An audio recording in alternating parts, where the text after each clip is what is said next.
त्यांच्या विचारांनी अनेकांना प्रेरणा दिली आणि देत राहिले। नमस्कार, मी गौरी प्रकाश पाटील। मी आज तुम्हाला तोरणा किल्ल्याविषयी ऐतिहासिक माहिती सांगणार आहे।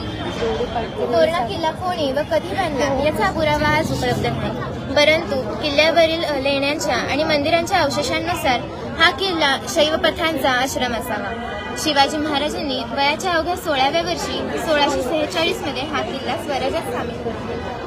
नंतर शिवाजी महाराज जेव्हा या किल्ल्याची पाहणी करत होते तेव्हा त्यांना खजिने सापडले। त्या खजिन्याचा उपयोग त्यांनी राजगड किल्ला बांधण्यासाठी केला।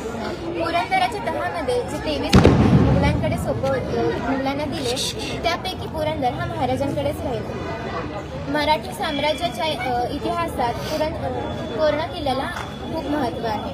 तसेच इंग्रजी लेखक जेम्स डगलस जे तोरणा किल्ल्याच्या सफरीवरती आले होते तेव्हा त्यांनी तोरणा किल्ल्याविषयी काही मत व्यक्त केले। ते असे की सिंहगड जर सिंहाची गुहा असेल तर तोरणा हे गरुडाचे घरटे आहे। गरुडाचे घरटे का तर हा किल्ला खूप उंचीवर वसवलेला आहे आणि या किल्ल्याचा आजूबाजूच्या परिसरावर वर्चस्व आहे, म्हणून त्यांनी गरुडाचे घरटे ही उपमा दिली। नंतर जेव्हा शिवाजी महाराजांनी गडांचे जीर्णोद्धार केले तेव्हा तोरणा किल्ल्यावर तब्बल 5000 होन एवढा खर्च करण्यात आला। नंतर हा किल्ला औरंगजेबाने या किल्ल्याला वेढा घालून लढाई करून हा किल्ला मुघलांच्या हाती दिला। तेव्हा मुघलांनी याला कुतुब उलगई हे नाव दिले, म्हणजेच देवी विजय। पण परत नागोजी काकोटे यांनी हा किल्ला जिंकला व त्यानंतर निरंतर हा किल्ला मराठी साम्राज्यात गेला। पुढील भौगोलिक माहिती आपण आपल्या भव्यतेसाठी आणि उंचीसाठी प्रसिद्ध असणारा किल्ला तोरणा। नमस्कार, मी साहित्य ओंकार मोडक इयत्ता 9वी नागपूरवरून प्रशालेची। तोरणा किल्ल्याला एकूण 7 दरवाजे आहेत। त्यातील काही मुख्य दरवाजे आम्ही इथे दाखवले आहेत, जसे की कोकण दरवाजा, दिंडीचा दरवाजा, धिमला दरवाजा, गुप्त दरवाजा इत्यादी।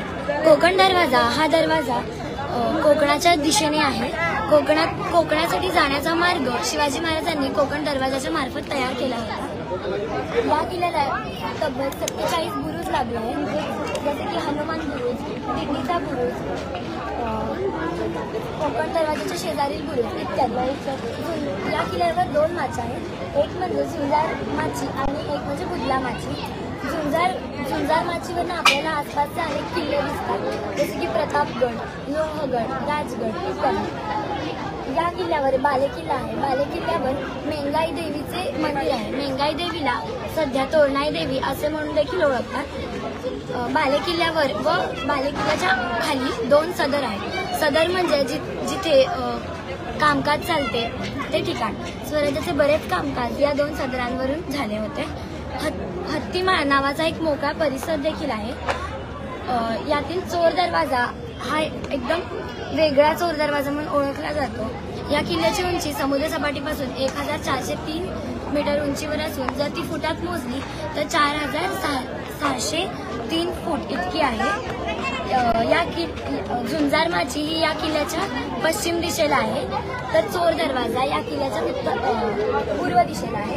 असा हा भव्य किल्ला सध्या महाराष्ट्र शासनाने केलेल्या योजनेत सामील आहे। ती योजना अशी की 60 किल्ल्यांचा जीर्णोद्धार आपल्या संस्कृतीचे व मराठीशाहीचे जतन करण्यासाठी ही योजना केली आहे। अशा या किल्ल्याला माझा खूप खूप सलाम। धन्यवाद।